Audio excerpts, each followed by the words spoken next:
So my name is Leonard, and I'm the librarian for digital humanities research at Yale University Library.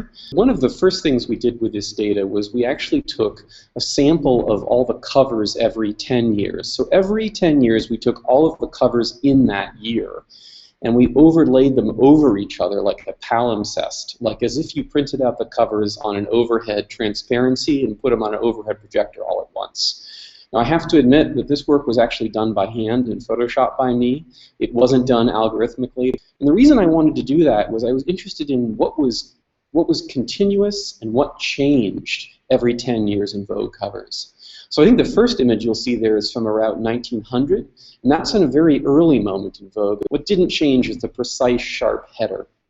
And when we get later into maybe the 1970s and 1980s, you can see that same principle at work, where we're overlaying about 12 covers from 1970 and 12 covers from 1980.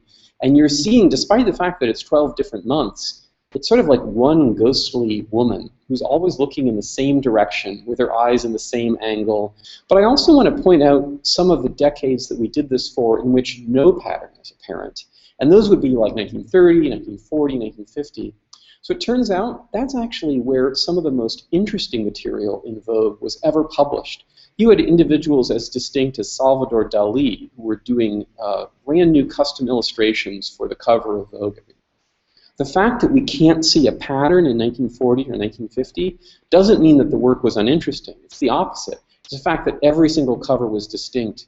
The aesthetic rut is 1970 and 1980, I would argue, where every cover is almost the same person. So it's almost an example of an anti-pattern, where we can see the pixels showing you a ghostly image is where they're kind of only doing the same thing over and over. And where we can't see anything, it means that each of these covers is a sort of individual aesthetic art piece.